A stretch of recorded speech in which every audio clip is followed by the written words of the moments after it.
tardes, muchas gracias. Yo sé que los han felicitado bastante, pero yo creo que la oportunidad de volver a felicitar a los organizadores, a la Comisión del Senado, al senador, por esta oportunidad. Yo hacía un poco memoria años atrás,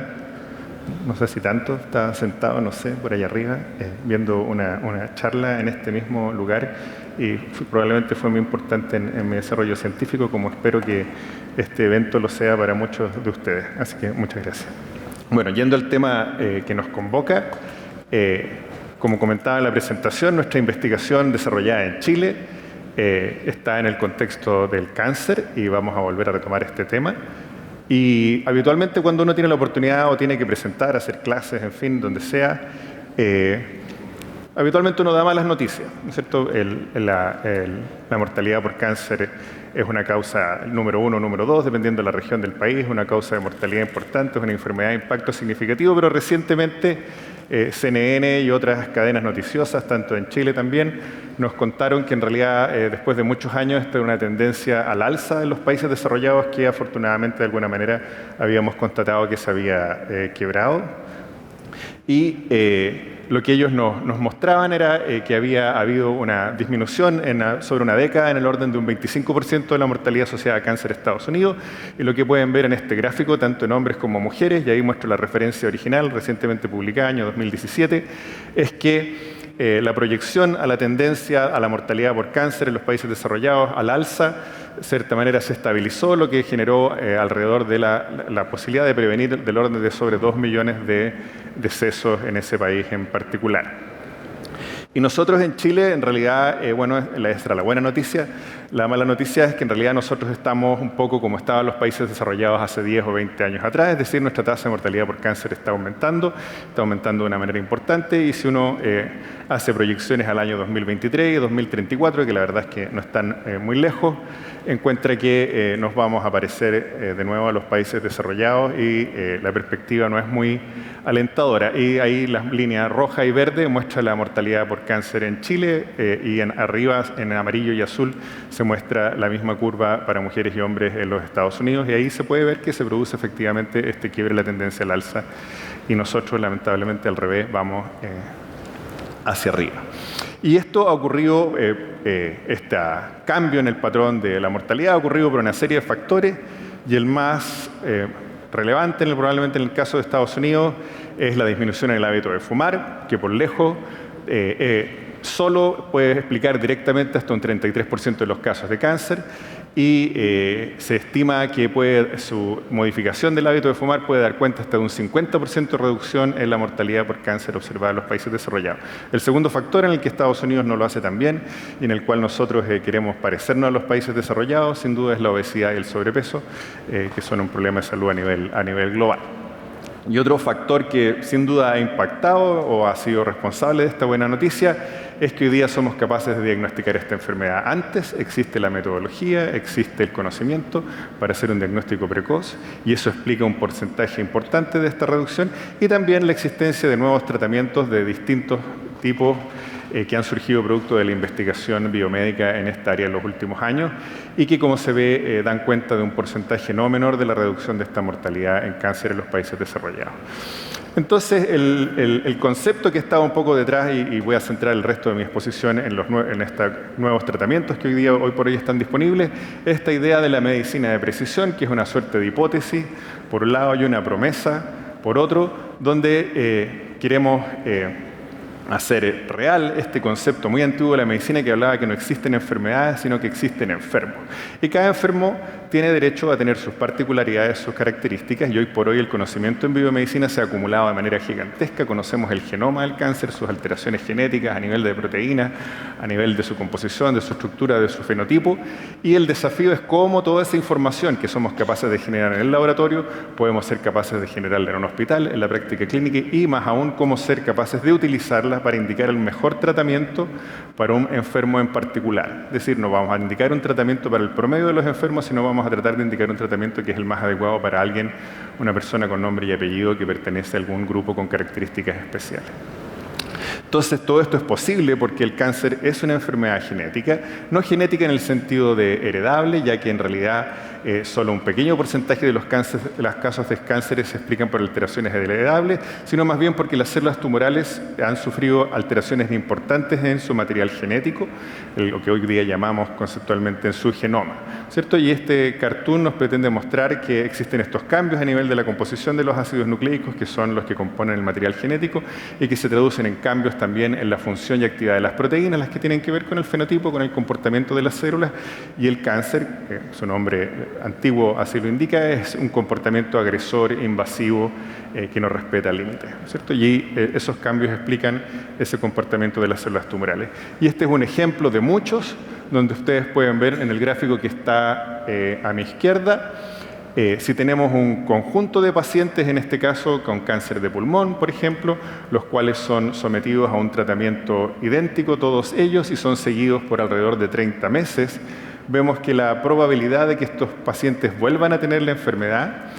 es del orden de un 26% al año. Es decir, solamente hay un 26% de los pacientes que están libres de la enfermedad después de un año de haber recibido este tratamiento, que no importa, es solo un ejemplo en particular. Ahora, si analizamos los tumores de esos pacientes y somos capaces de identificar alteraciones moleculares en su material genético, en este caso un gen muy conocido que es el receptor del factor de crecimiento, que tiene que ver con la proliferación, con la división celular, y ahora reclasificamos a estos pacientes entre aquellos que tienen alteración molecular en este gen versus aquellos que no la tienen, vemos que frente al mismo tratamiento existe un grupo de pacientes que tiene un comportamiento, responde muchísimo mejor, de manera tal que una gran proporción de ellos está libre de enfermedad luego de 30 meses, y existe un subgrupo de pacientes que en realidad tuvo un peor comportamiento que la enfermedad promedio. Y ejemplos como este hay muchos, y tanto como hay ejemplos de éxito, probablemente también hay ejemplos de fracaso, donde estas distinciones moleculares no han tenido un impacto en la sobrevida libre de enfermedad de los pacientes, pero a medida que la investigación ha avanzado se han ido acumulando ejemplos de éxito. Entonces, una reflexión importante, y ya que nosotros somos un centro de investigación que está en Chile, es recalcar que para que estas investigaciones ocurran, cuando ustedes tienen un conjunto de pacientes, como todos los que podríamos estar en esta sala, y empezamos a dividirnos en pequeños grupos moleculares, lo que ocurre es que al final nos quedamos con pequeños grupos de pacientes para realizar nuestros estudios, y esos estudios carecen de significado estadístico, tienen una serie de dificultades metodológicas. Y esto ha promovido la colaboración entre hospitales, entre instituciones, universidades, la industria farmacéutica, etcétera, etcétera. Entonces, el mensaje que quiero darles es que nosotros como empresa, a nivel global, ¿no es cierto?, tenemos una estrategia de colaboración con centros de investigación en California, San Francisco, Massachusetts, etcétera, en Europa, en Japón, en Australia, ahora en India y en otros países. Y humildemente como Centro de Excelencia en Medicina de Precisión, que es una iniciativa creada por Pfizer con un aporte importante del programa de atracción de centros de excelencia de Corfo, hemos tratado de replicar este modelo de investigación donde tenemos un conjunto de instituciones, hospitales, universidades, centros de investigación privados o públicos, que tienen talentos, tienen formación de recursos humanos, tienen ideas, tienen intereses. Y por otro lado, nosotros como empresa que hace investigación y desarrollo tenemos capacidades, tenemos metodología, tenemos experiencia llevando ideas desde el laboratorio a los pacientes, al mercado, ya sea a nivel de productos farmacéuticos u otros. Entonces creemos que se puede generar una sinergia que sea capaz de generar soluciones innovativas a problemas de salud reales. Y así en Chile hemos establecido un conjunto de colaboraciones con instituciones públicas y privadas, muchas de ustedes conocidas, con empresas tecnológicas de otros países, con también la industria, de manera tal de ser capaces de generar esta sinergia y tener algún impacto tanto a nivel global como local. Y algo que ha sido tema en las revistas de corriente principal, como Nature, Science y otras, es que cuando hablamos del genoma humano, en realidad debiéramos ser honestos y reconocer que estamos hablando del genoma del hemisferio norte, fundamentalmente el genoma de Estados Unidos y de Europa, y donde los genomas de los países en vías de desarrollo, por lo menos en salud como el nuestro, están bastante poco representados en las bases de datos que se han acumulado a nivel masivo, a nivel mundial. Es decir, Chile y Latinoamérica en general no está participando activamente de este esfuerzo de contribuir información genética de enfermedad de nuestras poblaciones a las bases de datos de genética del mundo. Y les traigo un ejemplo. En India, ellos, si mal no recuerdo, alrededor de ser el 20% del total de la población, ¿no es cierto?, solo están representados en un 0,2% de los estudios genéticos que se han realizado a la fecha. Bueno, y nosotros les explico, nuestra representación en esos estudios es aún más baja que la de India. Pero lo que es interesante es que nuestras enfermedades son influenciadas por nuestra ancestría, es decir, el componente de población nativa que había en el país, los inmigrantes europeos que llegaron en sucesivas oleadas a América, y eso genera una población genéticamente particular, por lo cual no es automático trasladar los hallazgos y los descubrimientos de otros países a Chile y obtener un beneficio a otros países latinoamericanos. Y esto por eso ha llevado a que cada uno de nuestros países tenga que hacerse cargo de estos desafíos, y nuestra contribución se expresa en 4 proyectos. El primero es en cáncer de pulmón, en particular el adenocarcinoma de pulmón, una enfermedad con alta mortalidad en Chile, de gran impacto a nivel global, y hemos formulado 2 objetivos. Uno, queremos conocer, determinar cuáles son las alteraciones genéticas de la población chilena y la población brasilera, que también hemos sumado al estudio en este tipo particular de tumor, y para esto hemos invitado a los pacientes a participar. Este es un estudio no intervencional, solamente de estudio diagnóstico. Los pacientes nos aportan información, nos autorizan a analizar su material genético. Este es analizado con las técnicas de secuenciación de última generación que hemos montado en Chile y en Brasil. Además, hacemos los test estándares, que son los aceptados por la comunidad científica, y tenemos como objeto validar estas nuevas metodologías y ver si pueden ser un aporte en el diagnóstico de estos pacientes. Y por otro lado, estamos determinando cuál es la epidemiología molecular de estas alteraciones genéticas en Chile y en Brasil. Para esto tuvimos que armar un equipo grande de colaboradores, tanto en nuestro centro de investigación como en universidades como Genoma Mayor, el Instituto Nacional del Tórax en Brasil, el Centro AC Camargo y una serie de otras empresas de investigación clínica.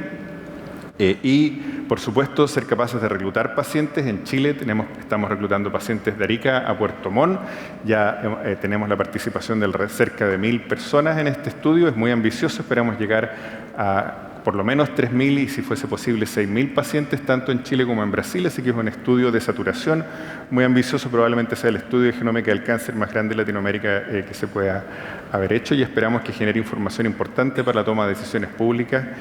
a todo nivel. Por otro lado, también, después de haber analizado sobre 700 pacientes, podemos decir que sí se puede, es decir, estos análisis que son complejos, que tienen metodologías complicadas, y aquí les muestro una métrica de calidad, cualquiera de ellas, ¿no es cierto?, en una serie de sobre 700 pacientes en Chile, donde vemos que cerca del 70% de nuestros pacientes son susceptibles de ser analizados por estas metodologías y potencialmente beneficiarse de estos hallazgos. Y adicionalmente ya hemos sido capaces de encontrar en un porcentaje importante de estos pacientes, esto representa el genoma cuando se altera en el cáncer, ¿no es cierto?, se producen fusiones entre distintos cromosomas, distintos tipos de alteraciones, y hemos sido capaces de encontrar un conjunto de alteraciones genéticas que explican el comportamiento tumoral en esos pacientes y que son susceptibles de ser tratados con medicamentos actualmente disponibles. Tenemos lo que se llama fusiones génicas y también tenemos alteraciones de nucleótido único en un porcentaje importante y en genes todos que son conocidos e importantes en el desarrollo del cáncer. Adicionalmente, sabemos que existe un porcentaje muy importante de los pacientes en los cuales no se pueden obtener biopsias del tejido tumoral, y hemos implementado un proyecto que pretende reemplazar las biopsias de tejido tumoral con muestras de sangre, algo que en la medicina se le llama pomposamente la biopsia líquida, y creemos que vamos a ser capaces de detectar alteraciones de los tumores tomando una muestra de sangre a nuestros pacientes sin necesidad de hacer una biopsia o un procedimiento quirúrgico, y eso también puede ser un avance importante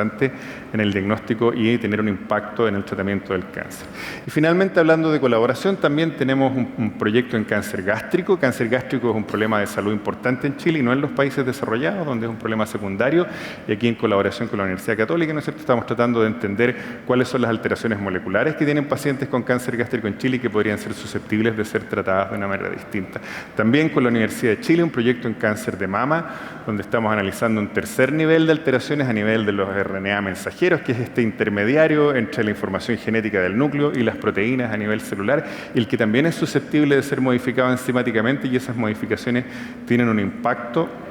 en el pronóstico de sobrevida de los pacientes con cáncer de mama. Por último, quiero aprovechar si tienen más interés y quieren conocer esto, también promovemos actividades académicas. Este es el primer simposio internacional en genómica y bioinformática del cáncer, organizado por la Universidad de Chile, la Facultad de Medicina, la doctora Catherine Marcelain y Ricardo Verdugo, que además se continúa con un workshop de 2 semanas de duración, donde los profesionales chilenos, estudiantes de doctorado, magíster, pregrado, pueden conocer de primera mano y realizar actividades de secuenciación, de análisis genómico y bioinformático en cáncer en esta institución académica, así que están todos invitados. Muchas gracias por su atención.